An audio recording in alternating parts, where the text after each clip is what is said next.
ask yourself that how come? It cannot be God. So today, I'm just trying to prepare you for what is to come.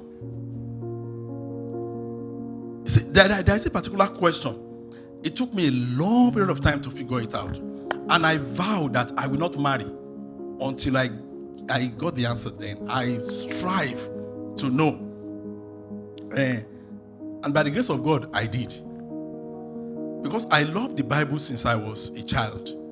Then I remember there was no internet, there was no email. You can't do unless you write a letter, you take it to the post office and post. Even when you are writing a letter from London to Lagos. See, the reason why that question was important to me was that I came from a divorce home. With what I experienced, how I saw my dad is a pastor. But how I saw his family, he himself cannot even pray that the kind of marriage I have given to my children. And none of his children can also pray that way. The reason is that while they were growing up, the knowledge was so low. And I pray, God, if I have a home, I will not allow divorce. But how can I do that? You will agree with me that the number of divorce today is as much as the number of marriages. So you see every day, 35 people did a holy matrimony, then 34 people divorced the same day. Then you ask yourself, where do we get it wrong? And then I started wondering, why we have a wedding ceremony, and in the same wedding ceremony, we have close to 10 pastors presiding in a wedding ceremony. Is it familiar? But after they have prayed and prayed and prayed, I declare. Then even those of you that even attended, they will say, stretch your hand to the new couple. These things are common. Then after we have prayed for them, 2 years later, they have divorced. Then I asked myself, does that mean that God is not even there? Later I now realize that marriage has nothing to do with God. That was the first thing I know, man. Take it from me. It is just two people. They signed a contract to stay together for the rest of their lives. Just simple as that. I thought, because what we were told was that when you want to marry, sir, there is a bone in your thigh that has lost. So you will now be looking for that bone tonight. The moment it is your own, go. You just say keke. You just meet up, keke, and you just see that woman and you are there forever. So for several years too, they will give us, especially when we are youth, you are going to pray that where is the bone of my bone that was taken away when I was created? Find it for me. Find it for me. And we prayed with fasting, with everything. Later I now realize we are all wrong. It is not so. There's nothing in the Bible that proves how they explain marriage to us. And that is why we can't keep our home. And I want to tell you exactly how God sees his marriage. The marriage that he established. How did he see the marriage? How did he want it to operate? The moment we see marriage from God's perspective, our marriage will be settled. On Tuesday, I brought out my laptop. Just Google it. I want to know, you can try it too. I want to know how many books, magazines, websites, articles that were written about marriage, love, and relationship. Google told me that we have over 299 million. So you now see that it means that we are not doing something right. That's why it's so. Even with over 299 million contents, you see, you have divorce, even among pastors. Marriage of 10 years, of 20 years, of 30 years. Suddenly, people will be looking at that marriage and say, God, this is a man, this is a woman, wonderful. God, look at this Adegboye's family. Let my marriage be like that. A week later, they divorce. Then everybody was so now shocked. What happened?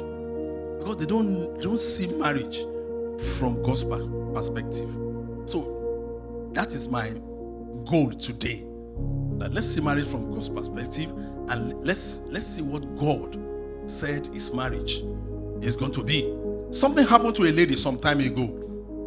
She came to me in Lagos. She told me about her age, and she has passed marriageable age. She's looking for a man. I counseled this lady, and I told her how to go about it. Then she just called my name, said, Pastor Sam. I said, what happened? He said, can't you find a husband for me? I said, Pastor Sam, I know there are a lot of men who are godly that you know that they'll be looking for a good woman. And she was right. I said, yes, you are right. So please go and pray. Go and pray that this week or next week, a man will ask me of a woman. He said, Pastor Sam, I will do it too. It's not left for you to, when they come, don't say no. I said, don't worry. As God will have it.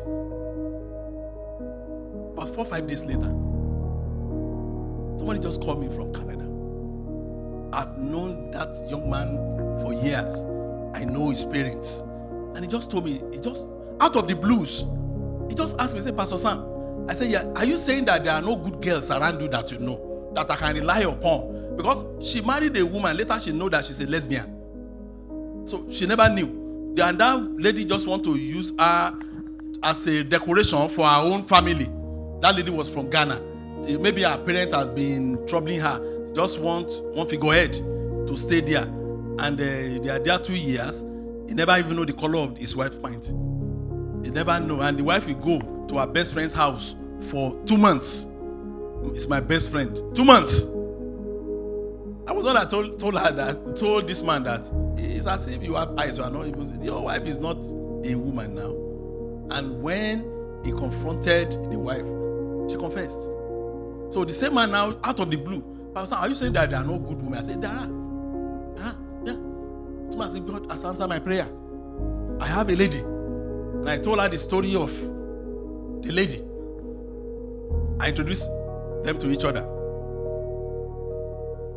4 weeks later, the lady came to my house and said, Pastor Sam, I have asked that man to leave me alone. I'm not interested in him again.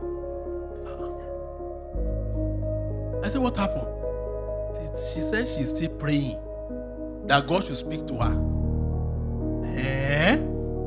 So I said, God, you are waiting till God will speak to you. You are prophetess who? He said, you better tell me the truth. What really happened? This, and now I said, sit down. Tell me the truth.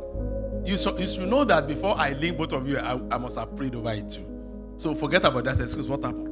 And I was shocked when she said, last week was my birthday, and the guy did not say happy birthday to me. I said, what? He said, no. He said, it's as if you don't understand. You're supposed to know those, we call them ajebota in our place. So you're supposed to understand what I'm saying, Pastor Sam. He said, you see, if you really love a woman, when you are going out, you open the door for her, she will sit down. I asked my wife in her presence, I said, Mommy, I want to do this lady to you. She said, I know her. I said, I know. But that is how civilized people do. That's why the fact that they know. Shola, this Bola, this Shola. I don't know why they do it. So I adopt it. So, and I said, do you know this lady? This is my wife. I said, how many years have we married? Then it was 19 years ago. She said, 19 years. Have I for any reason opened car door for you? She said, where with you? Okay. I said, sister, let me shock you again. When last that particular period was our 19th year of marriage. Now it's about 26, Abby. Now, over 26. Now, and I asked my wife again, I said, during your birthday, what do you think I always do? And she told the lady that, we just taught you last year how to remember people's birthday now. Then listen, and you are together. And you are together. I said, don't let anybody fool you. You need to see marriage from God's perspective. Then everything will be clear.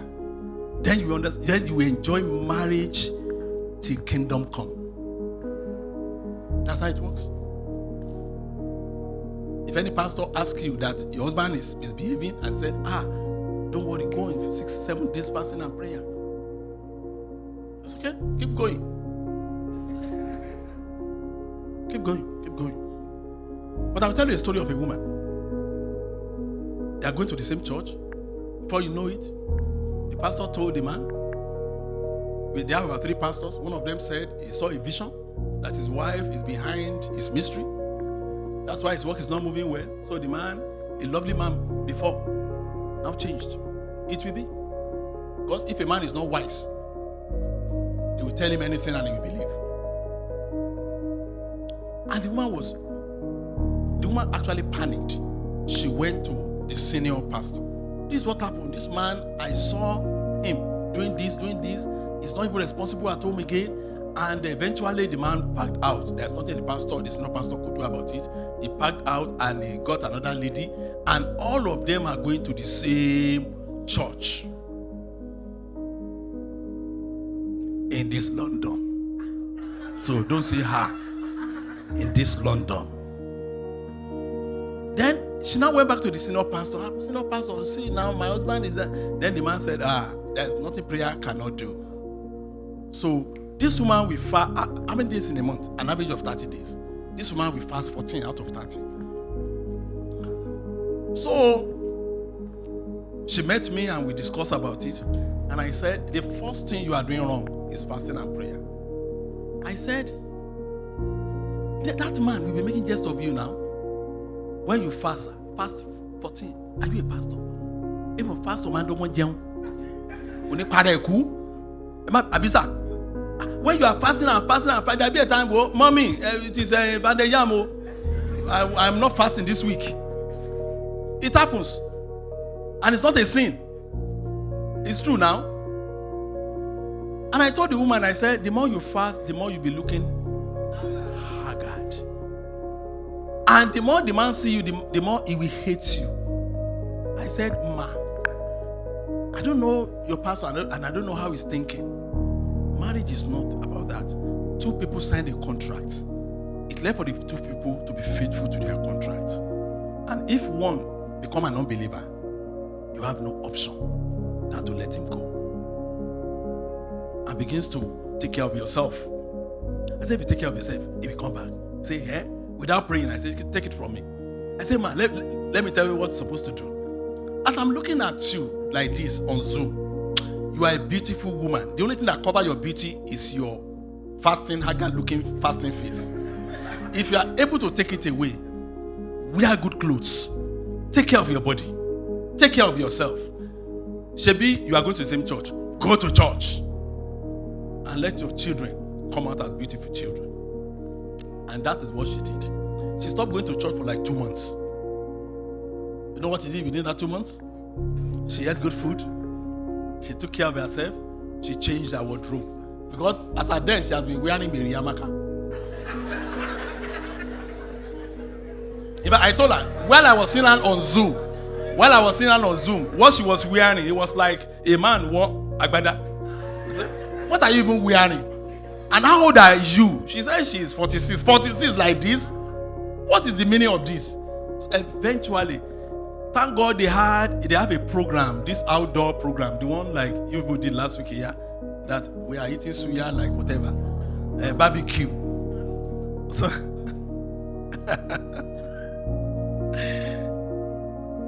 she made sure, in fact, it was a style I thought, really. Make sure you attend late. It's a style. I'm sorry. You know, I told you. I'm not an ordinary guy, really. So I said, go there late. When you go there late, make sure that people see you, that you have arrived. Lo and behold, after the program, the same man. How are you, madam? You are looking fresh. The same man. Then he now told the same man that, well, thank God for people like you that don't want us to go out dirty. Then the face of the man changed. Who are those people? Then the man said, what is your problem? You have your wife already. He said, you can't say that. You can't say that. If you are saying it originally, I'm still your husband. Yes, the man had 2 children outside. They are back together. She showed them that she's a beautiful woman. But she now said, so this is God. I said, this is God. So marriage has never been what they claim marriage is. So you see, I keep on emphasizing on that. Marriage is not what we are told it is. It has never been. So I want to show you an angle. Sometimes when I was invited for a program, people expect me to preach from a particular area of the Bible, because there are some things, when you are having a program, your preaching must go in line, your Bible text must go in line with that program. Like when you are having wedding ceremony, they will think that what you are going to quote is that that is why a man will leave his father, the woman will leave the mother, and they become one. Yeah, I'm sorry, I might disappoint you. But I really want you to know that what you are about to do is not just 2 strangers coming together. It is deep. It is not something that you even think of when it comes to divorce. You shouldn't even think of it, because if you know the meaning, you will not dare it. You will not want to do it. It's not out of it. We have this rule at the headquarters of this church. It's a rule, unwritten rule. We always tell ourselves, we can fight, we can disagree, but we are all Masigetians. No matter what happened. You see 2 people, they will fight as if it is the Supreme Court that will settle it. But surprisingly, we call them together and it is settled. Because we have that rule. And that's how a marriage is supposed to be. You can fight, you can disagree, but you remain one. And I will show you how it is. Please, open your Bible to Revelation chapter 2, verse 17. So I don't think they quote this place at any wedding.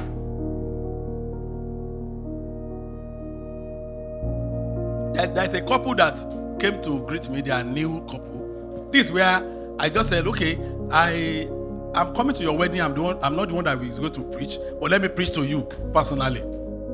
So this is the Bible. This is the passage that it happens to be a passage that I was working on the day they came.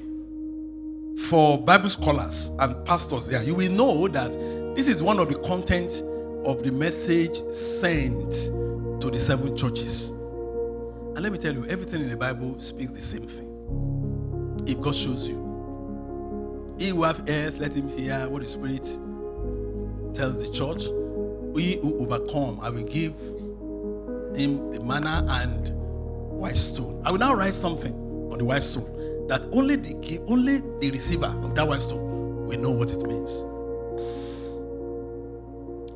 If you look at that verse keenly, you will see that 2 things were given: manna and white stone. Unfortunately, I will not be able to speak about the manna, because if I want to speak about the 2 today, I will exhaust the time. I will not even do any other thing. So I will leave the manna, because I know that most of us understand manna. So to talk about manna, I can imbibe it in another teaching so that it begins to know. But I want to talk about the white stone. White stone. I will give them the white stone. This white stone is explaining what marriage means. And I want for you to understand, if you know marriage with the interpretation of white stone, there are a lot of things I can bring out from the Bible to explain marriage to you. But one of my favorite objects that the Bible talks about is white stone. What is white stone? You don't need to write anything. What is white stone? White stone is white stone. It's as simple as that. So you thought you think I want to give you one powerful definition of white stone? They have told us that the stone is stone, and that stone is white. So, and the truth about it that it is, but it has 4 powerful meanings that explains. That is exactly the question I wanted to know. Why do we have divorce? Why did people, despite the fact that they add the name of Jesus to their marriage, the marriage still crumble? Why? There must be a reason why. It can't be from God. And if truly it is God that created marriage, he will not be happy seeing this kind of. There are a lot of marriages. A lovely sister preached here last Sunday, was our youth day. A lovely sister preached here last Sunday. She was giving a powerful message, and she was talking about different types of sexual orientation in advanced country. It is also there in Nigeria too. The only difference is that those in Nigeria are still dodging. Talking about different. You see a man, you say, I'm not ready to marry now. So what's your age? Say 50 years old. He's gone already. 50-year-old. Well, let's calculate now. I was telling him, how old are you? He said, no, Pastor, I still want to build a house. How old are you? He said, 50. He said, do you know that till you die, you will not see the goodness of your children? Say, hey, Pastor, it is true. Let's calculate it. How many years will it take your child to start going to school? How many years to come out of primary? I don't know. Do you do primary here? How many times will he come out of secondary? How many years will he come out of university? How many years will he look for a job? How many graduation gone? You are over 70. You are talking about 80 years old. By then, when your child is doing graduation at the university, you will not be able to go there because thank God, if it is in time of the winter, then you will know. They will not allow you to go so that you will not collapse. So they will say, sit down. I say, who the gown? Today is my son's graduation. Because you married too late. I was talking to that man that he doesn't even understand the meaning of marriage. So the first thing about white stone is a building, is a normal building stone. It can mean the building stone. The one thing I discover is that a block we use in Nigeria to build house is very different from the one they use in UK to build house. The one in Nigeria is very big and it is hollow. But the one here is very small. It's also hollow, but there are some that are not even hollow. That I don't know why. I believe it is because of the winter. But it is building block. It's the same thing. But imagine you are trying to build a house. In Nigeria, you need about 3,500 to build a small 3-bedroom flat. 3,500 blocks, at least, to build a small 3-bedroom flat. Imagine you want to build that small 3-bedroom flat, and in the process of you building, you discover that your blocks are not enough. For one reason or the other, no block industry is working. Maybe because of lockdown, because of government restrictions or so. But you have a friend who also has bought several hundreds of blocks and is not using it now because he has not started building his own house. And you ask the friend, please my friend, can you borrow me 500 pieces of blocks? And your friend said, borrow, okay, or buy. How would I borrow you? Okay, sell it to me. So the friend sold the block, he gave the friend money, he took the block and complete his house. I want someone that is wise to tell me. 3 months later, after the man has been living in the house, the friend now came back with his money and interest. My friend, I'm sorry. The block I sold to you that day, this is your money. But retrieve my block from me from this house. Your answer will be, I will sue you, man. If you don't retrieve my block from, is it my block?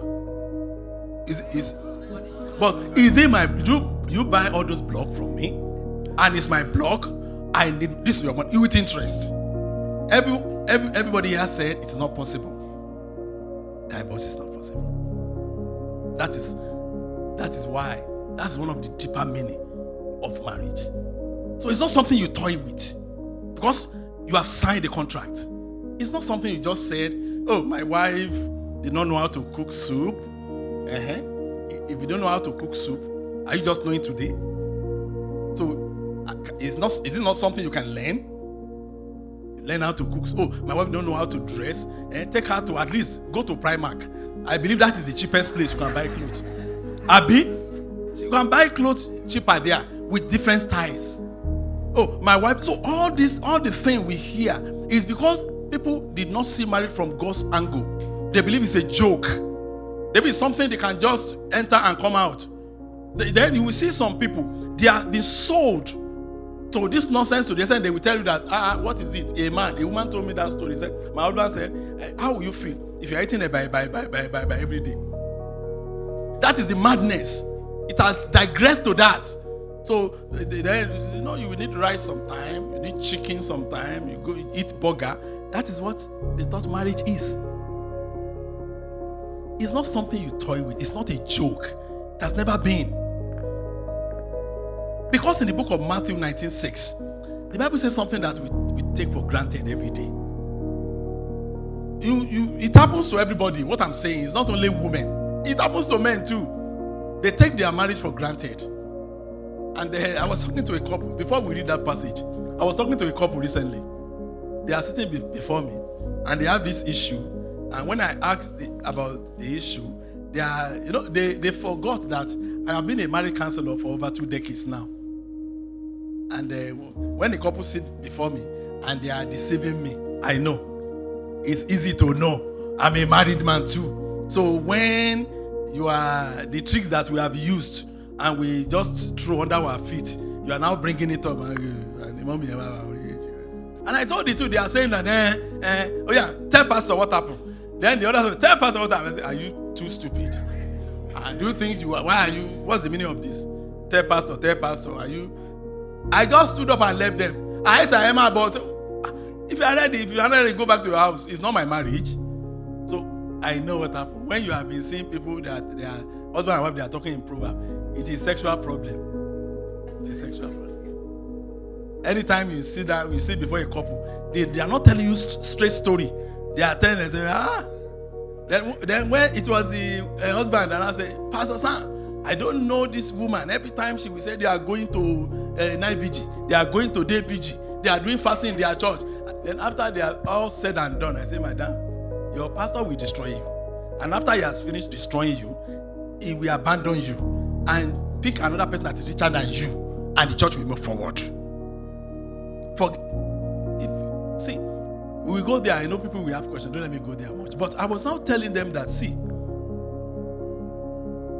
marriage is something, it's not just two people. Because both of you call yourself Christians, it is far, far then deep. Because God is not a comedian. And when you give your word to God and you play with it,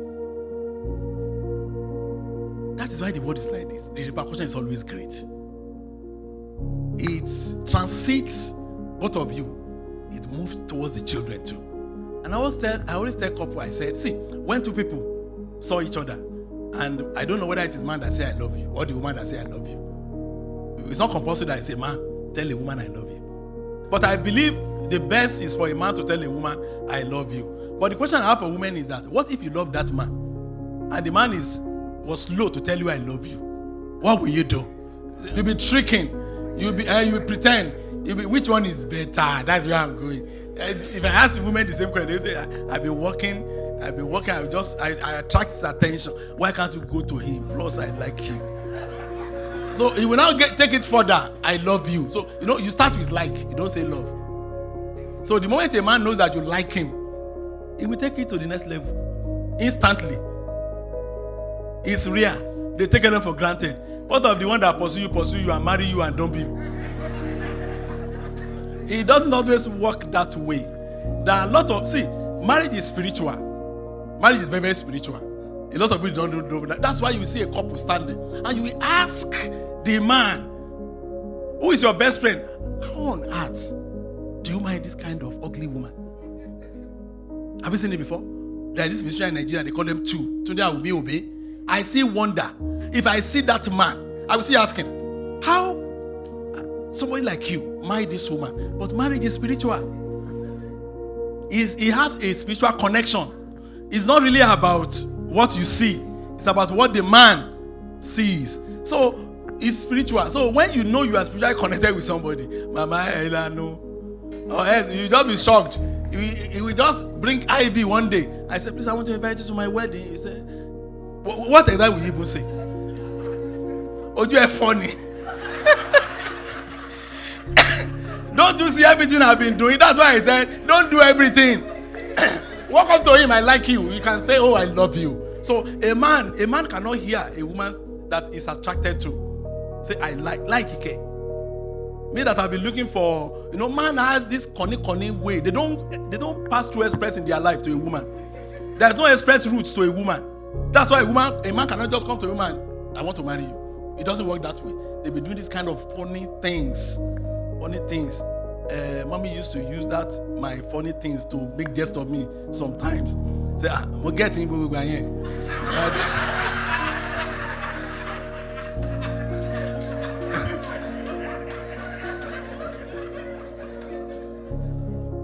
Amen. So I told this couple, I said, see, do you know where couple missed it? When two people found themselves, it's not a joke. There must be the hand of God there. When they found themselves and they are here, after about some months, they started having children. But unwise couple, they will shift attention away from their partner to the children. They are very unwise. And I will tell you why. Very soon, after many years, they'll be left alone again. They will go back to square one. All their children will leave their house. It's not a curse. It's a sign of progress. And when they leave, it remains the husband and the wife like it was before the arrival of the children. So in our house, my best friend is my wife. You must have known that, Sha. Thank you, man. My best friend is my wife. Friend, when your marriage advance from husband and wife to two best friends, none of you want to die.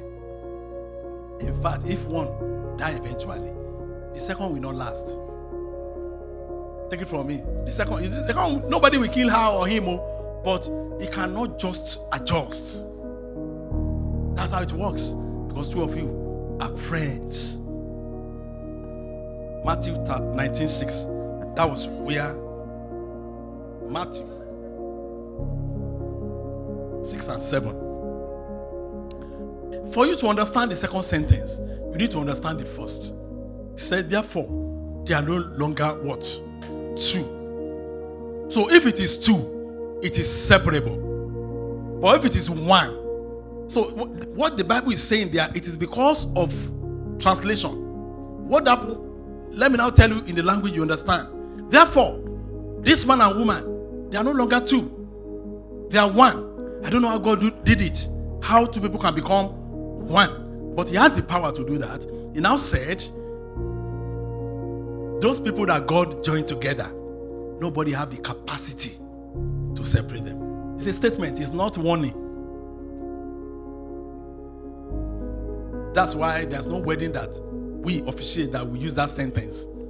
It's not what we were told that place mean. It was that those people that God joined together, nobody should come in between them and separate them. That was the interpretation they gave us. But no, the Bible is not saying that. If you start from the first sentence, it was saying that, so then, they are no longer two again. They are one. Who knows how that is done?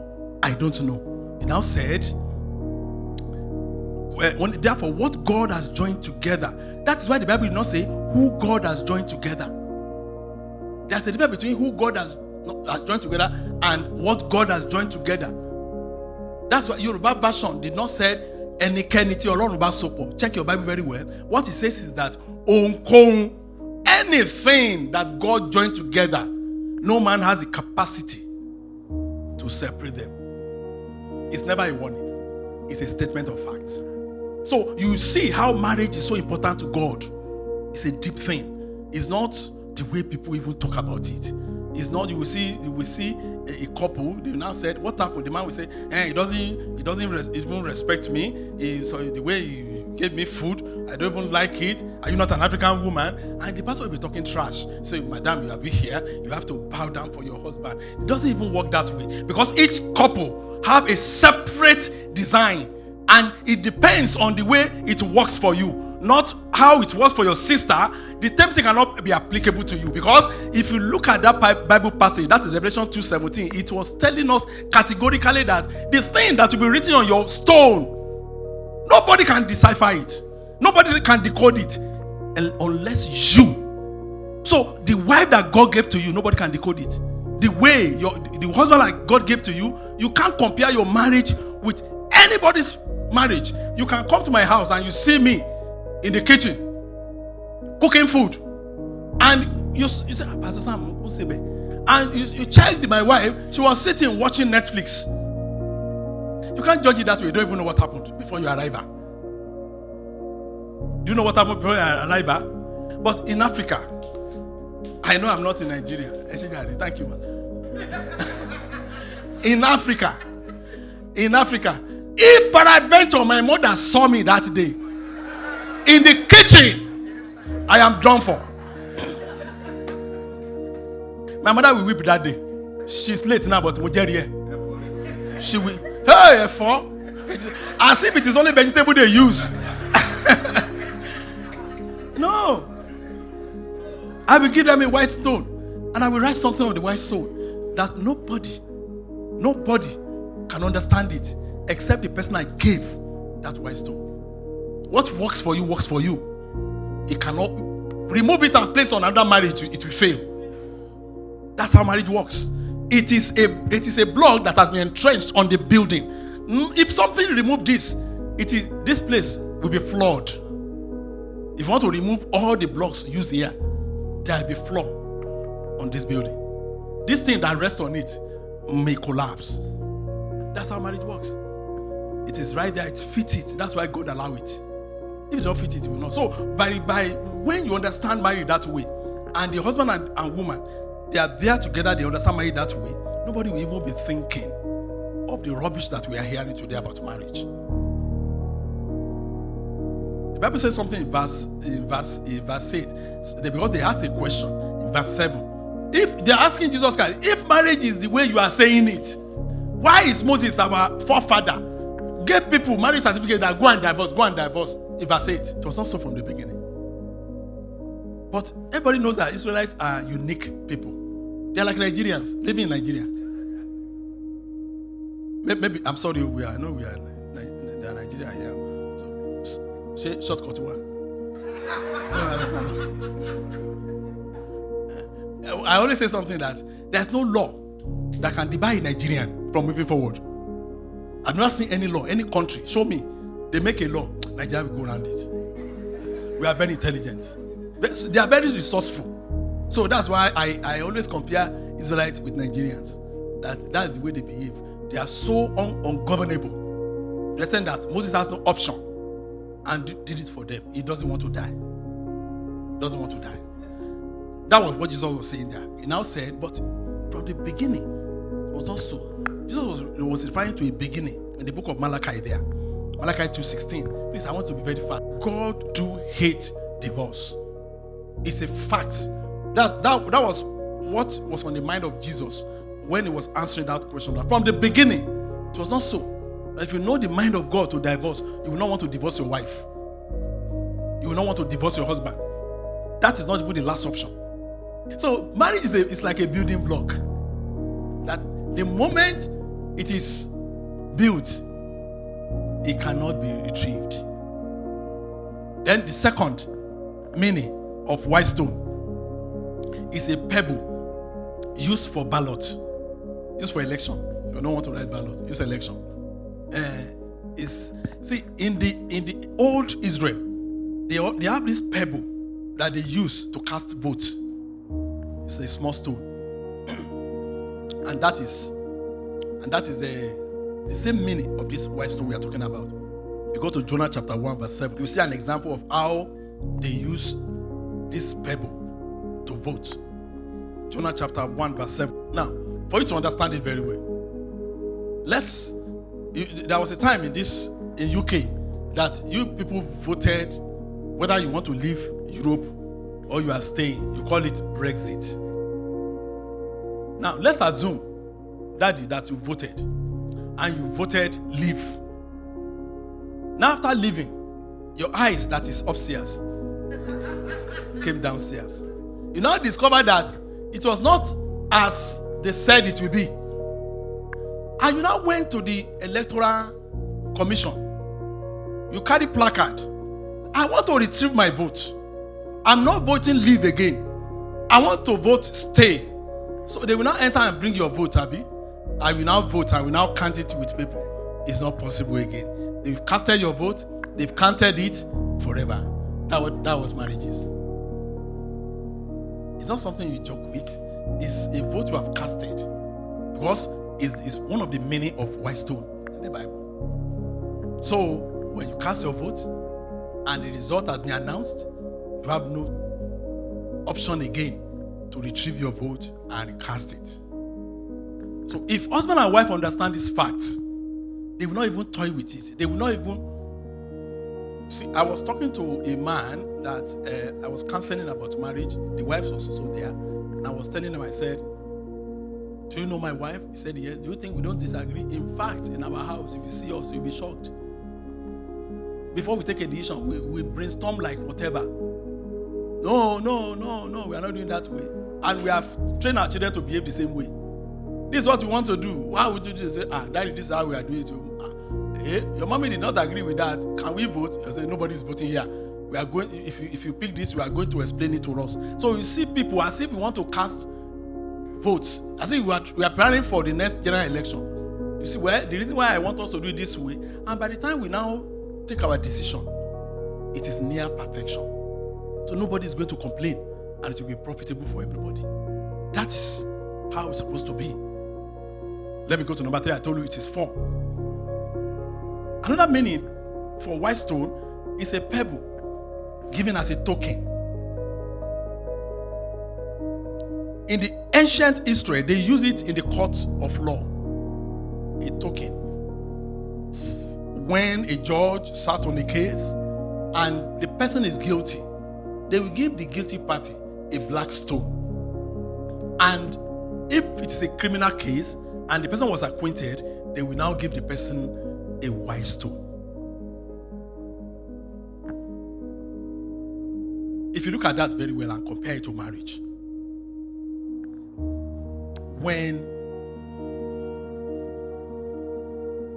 two people want to come together as one, a white stone has been handed over to them and something has been written on that white stone. But I doubt it whether couples today read what is there. The belief of many couples is that, they still deceive themselves with this thing they call courtship. No, courtship is very deceiving. I'm not saying it is bad, it is deceiving. When a woman is looking for something, women will be able to explain it to us. How the man traveled from Jamaica to Jordan, telling you things that he can never do in his life. He knows he can. You also know he cannot do it. But out of the love he has for you, he keep on telling you things that are... Sometimes we just look at it. What is wrong with this man? He will come to your house, then you are the one that escort him to his house. On your way coming back, he escort you back to your house. And when you arrive there, he finish eating, you escort him back to his house until 11 p.m. And both of you don't even know what you are doing again. That thing is always deceitful. But by the time you now marry, you finish another deceitful session of honeymoon, then you now see that honey song will now come. That is the reality. So when it comes, then be asked. I remember one of our pastors in my former church, she married this lady, and during their honeymoon, for the first time, they slept together under the same roof. And the lady just stood up to do some tea. The next thing this man do was to tell me the same day that, Pastor Adeosun, I said, what happened? He said, makeup is bad though. I said, what happened? He said, that woman is not as beautiful as I thought. I said, you just did your honeymoon yesterday. You are saying and he has not delivered any child though. She's not pregnant, Abi. And you know some women, when they are pregnant, they become a demon. I'm sorry, if some women, it is true. Some women, when they are pregnant, they are second in command to demon. Everything is command. They can. It is demonic. Be demon. You see a woman and say that I don't want to use spoon. I want to eat from leaf. I say what happened again? I was telling the man. And if not because of God, and the man is a pastor, the marriage lasted though for 4 years. If not for God, it lasted for 4 years. Assuming it is not God, it will end on that honeymoon day. That's what I'm saying. At least 4 years is something. When we were told to speak to a fellow pastor like us in my former church, I said, "What are you doing?" He said, "I try. Staying with such person. She even wanted to become my mother self." This. So he didn't understand what it means to marry somebody. If he do, he will never do that. And I will not be able to tell you the complications. Divorce. Wow. I don't want to tell you stories. Maybe I will go there. So the last, this is where I want to nail it for you to really understand. White stone is a small marble, a small tablet, a marble tablet for journey. In ancient Israel, something always happened in their custom. You will agree with me that there were no cars, no airplane, no train. They travel by foot and camel. That's their only mode of traveling. You will also agree with me that it was not like today that when you travel, you say, "Okay, I want to lodge in so hotel." It wasn't so. They rely on strangers to harbor them. That was the custom. They rely on people like them. The world was still good then, not like unlike today. So they open their door for strangers. Even in each home, either you are rich or poor, you have provisions for strangers. That is why God said, "I will write something on the white stone." Nobody will be able to understand. It's only you. Then I will now break it, not with saw, with hand, so that the face will be jagged. So by the time the only way for you to know is to just piece the two together. And it will not fit on any stone again. I give you one, I put the half. So you are holding the half. So next time you are traveling and your way pass through Wales, that stone, you now look for people that you have accepted before as visitors. You look for them that are living on the same path. In case you will need to sleep on the road, then you now get out those half of white stone, then you start your journey. So one day I was relaxing in my compound, then they brought someone from the gate of the city that, "Oh, someone is looking for you." I say, "Who?" Then when I saw you, I don't recognize you again. Maybe you are older. I don't recognize you again. So welcome. Please, I'm looking for somewhere to sleep, and I'm looking for one Sam Adeosun. I'm Sam Adeosun now. Then you look at my face. "Well, yeah, you are the person. I don't know you are. You branched in my house in Birmingham about 10 months ago, 10 years ago. So now bring it out. This is your stone. I will now go back into my house. I will now be looking for all the stones I've gathered over the years in my journey. So I bring yours. I put it to you. It must match. If what you are saying is true, I may not remember again, but when I piece it together, it will match. That is marriage. And I will tell you, this is where I'm going. There's no way you can piece the two together, even when you use super glue. In Yoruba, there is an adage, "Oju apa, ole joju ara." No couple starts and bind immediately. Pray from here to kingdom come. You cannot bind immediately. Then when you start living together, you need to be watching each other, understanding each other, then know each other very well. Today, I don't need to talk to my wife if I don't need to. By me looking at her face, she knows what I'm saying because we're now bound. It is not done through prayer alone. It is done through commitment. Commitment. We are committed to that cause that we are going to stay, come what may, till death do us part. That is what it means. It's not the issue of see you. The same soup you did last week. See, it has too many salts. What kind of a woman are you? You don't even know how to cook? I don't know how I made a mistake. Because I don't know marriage from God's perspective. We have seen what marriage means. It is commitment. Because I'm double sure it is not my parents that raised her. And I don't know why you believe it. And not her parents raised me. It's not even my dad that raised me. So not to talk of raising. So and eventually I now want to live with a woman for the rest of my life. Do you think it is bread and butter? No. But because they have told us what the Bible did not say. So we believe that when we have a woman, so a man is the boss.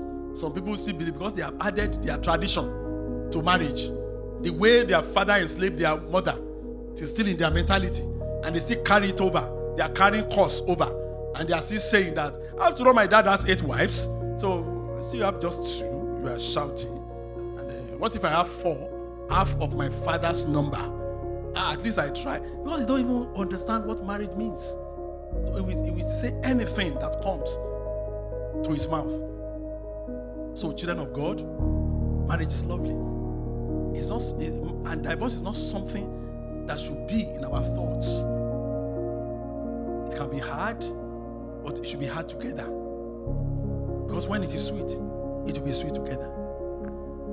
It is commitment. It's not a joke. 2 people must be on the same page to do that. One person cannot run the race of marriage. So when a pastor keep praying, you are praying and the same man is still womanizing. And he has never prayed in his life to stop womanizing.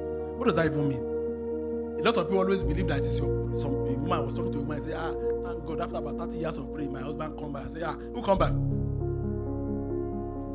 Condemned battery. Who come back? Fly battery that is irreparable. He has done everything he wants to do, and he has seen his mistakes over the years. I now remember that there's still one haggard old-looking woman somewhere. I know she's still very, very, very nice. Is going to a good church. He now pick you out of the rest rags. He now come back home. He say, come back. He say, does that mean coming back? No, that's not coming back. That's supposed to bring sadness. Because when both of you are young, that is when marriage is sweetest. When you are able to add values to your life. So marriage is commitment. Because if you know marriage from God's perspective, we honor it. We will not allow it to break. We will be committed. One person cannot do that. If 2 people are in the same marriage and it's only one person that is trying to keep the marriage, it can't work. It is 2. And I can tell you one thing. Of all the years that I pastored a church, I've never pastored a church and will record a single divorce there. One of my philosophy is this. When there's a problem, I use wisdom first. That is exactly how it's supposed to be. When there's a problem, the first method you are using is wisdom. Sit them down. But when you now discover that wisdom did not work, then you use violence. That's how I always solve issues. I use wisdom. Let us do it that way. Let's do it this way. This is where I want you to go to. Don't go. When it's like a dead horse. Then I just use violence. I now let the person know who I am. I now put strength into what I'm trying to say. If worse come to worse, I break that relationship. Then if that person have just one option, either I now say, hey, you break, hey, go your way. Then I go my way. I'm happy about that. Oh, sorry, I don't know it's us. Then we now come back together. Then we begin to mend our fences. That's how I solve issues. But when it comes to marriage, please, I beg you, children of God, I don't want you to waste any time thinking that God hid a bone of your bone. I don't know what they call it. I don't really want to know. So God did not hide anything. A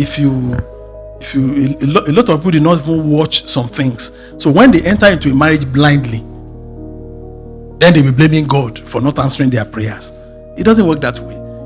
I always use a word that when you want to marry that man or woman, do you check all the red flags? Are you able to check all the... When there's red flag, don't dare enter. I've heard many women that say that, oh, I know my husband is doing this, I will change him. Who tell you that anybody can change anybody? Nobody can change. It's only when you meet your own Christ on your own way of Damascus that will change. Nobody can tell any other person to change. We have no capacity to do that. As I'm preaching to you, it's left for you to accept or reject it. I have no capacity to force you to do it. I can only tell you and pray to God. God, I've ministered to these people. Let Holy Spirit explain it better to them. And that's why we say, oh, I hear your message and I follow it. It's not my message. It's the Holy Spirit that finished the job. And by the time they now do the marriage, now discover that for years, they begins to patch it up. And they did not enjoy. In fact, marriage is the sweetest thing that can happen to you and I if we are committed to it. But when you follow human recommendations, you begin to fall, rise. It doesn't matter how many years you spend in the world, your marriage will just be storming, be falling, be rising, be falling. The reason is that you are not following what God said about marriage. You are not seeing marriage from God's angle. You are seeing it from people's human perspective. Things they are saying that I always tell a couple, if your wife's birthday is December 4 and maybe on January 14 you remember something, if I bought this car for my wife, she will love it. Buy it and give it to her. Women, don't encourage your husband to surprise you. For what? Every day is supposed to be your day of surprise. You are a queen. Can you clap your hand for yourself? You are a queen. You should be celebrated every day. If your husband surprised you this year and gave you a car, what will he give you next year? Train. Shoulder. No, he surprised you, fine, and he gave you a car. Will he give you a car next year? If he brought the car next year, it is not important again. You will not be as surprised as last year. Oh, see, marriage, God has written your marriage story for you. You just act it. This was like a movie. You act what God has for you and you will just enjoy it. You will just love your marriage. People will ask you, what is your secret? You won't even know your secret because it is natural. It's not something you learn from anybody. It's not what is being taught today as marriage lessons, whereby you say, oh yeah, when you are going, you must hold the hand of your wife. Is he blind? Is she blind? It's not, the Bible says you are companion. One is not the attendant of the other. So you are going, she doesn't have any single problem. She's not physically challenged. So let her walk and you walk. Let other people see you have a beautiful wife and you talk. So it is what works for you that will work for you, not what works for others. Is divorce impossible? No. Divorce is not impossible. Despite the fact, or despite all these things that we have said, God still knows that we still have men that are somehow not thinking like human. We still have women that want to think like their friends. So God allow 3 ways. I'm always shocked when our leaders are telling us that only one reason for divorce. There are 3. And the 3 is very clear. The first one, when there is infidelity within the marriage, either of the two can walk away. That is the truth. If there is infidelity and you still stay in your marriage, you are risking your life. I bless God concerning your life if you do it and it works for you. If you do it, I pray it work for you. But it is 50-50. The Bible talks something about it in Matthew chapter 19, verse 9. So the Bible said when there is infidelity, when there is sexual immorality, you can walk away. So the Bible is very clear about that. Number 2, when there is abuse within a marriage, when there is abuse in your marriage, and let me tell you the meaning of abuse. A lot of people always believe abuse is Oganjimo way of abuse, boxing. Maybe your husband is beating you. No, that's not only abuse. There's something you call emotional abuse. People can run mental through emotional abuse. When there is an abuse in your marriage, you don't have any business there. Because marriage is not designed for any form of abuse. I just said it now. It's the best thing that can happen, especially to women. Marriage is something that, yes, you can make mistakes. Yes, you can disagree, but the husband will still give you that respect. That this is my best friend. Yes, we are not in good terms today. Tomorrow, when the day breaks, we mend fences and we move on. That's how it's supposed to be. The book of Psalm 11 verse 5. The third way out. When either of the two breaks vow. When either of the two breaks vow, you have no option. Don't let anybody deceive you. No, you have no option. See, God has designed our ways for us. And I will give you examples of what I'm saying, but let's read Bible first. 1 Corinthians chapter 7 verse 15. Here, if you have time, go and read the entire 1 Corinthians chapter 7. You will know that from verse 1 to the end, God was talking about marriage throughout. But he says something in verse 15. But if the unbeliever departs, allow him to go. A brother or a sister is not under bondage in such cases. But God has called us to peace. Try and read the entire 1 Corinthians chapter 7. From the beginning to the end, it was about marriage. It was now talking about if you two are in a relationship and one, for any reason, want to break it, he has become an unbeliever to God. So if you now tell you that you want to go, the Bible said, let him go. Let him go and pick your pieces. Thank God if you have children in that marriage. Train your children and let them know where you miss it. Don't blame any family, whatever. Because whatever that happens, if you are looking for somebody to blame yourself first. Then your eyes will clear. You will know where you got it wrong and where you can be a man or woman. So allow them to go. Don't brood on the past. Because those who apply this method, their partner always come back. Because I know there is a plague walking down. You will see a man, he marry a woman, and they will strive together. They will try together. They will have children and they will start training the children. When it comes to a time that both of them should sit down to see the goodness of their children, that's when that man will be seeing that somebody is more beautiful than the wife. It is a plague.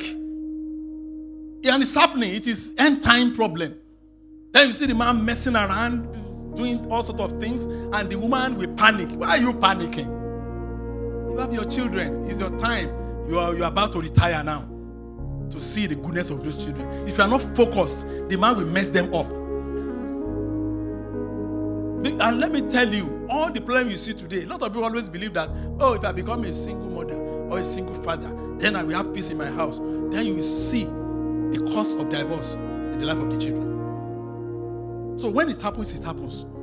But that's not the end of your life. It's the beginning of a new phase.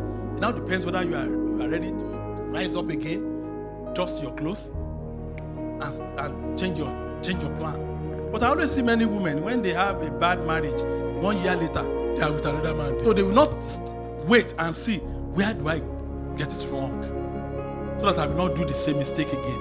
Then, some people will even, how will I put it? They will even make that as a ministry. So they now focus on their children. See, my children, this is where I miss it. Shouldn't. This is where I miss it. Shouldn't. And when you keep on doing it and doing it and doing it, you just see those children, they will thrive. Then you wonder, only you? How are you able to do it? Say, yes, it is God. It is God. It is true. But God enables you to think right. So that is what I want to tell you today.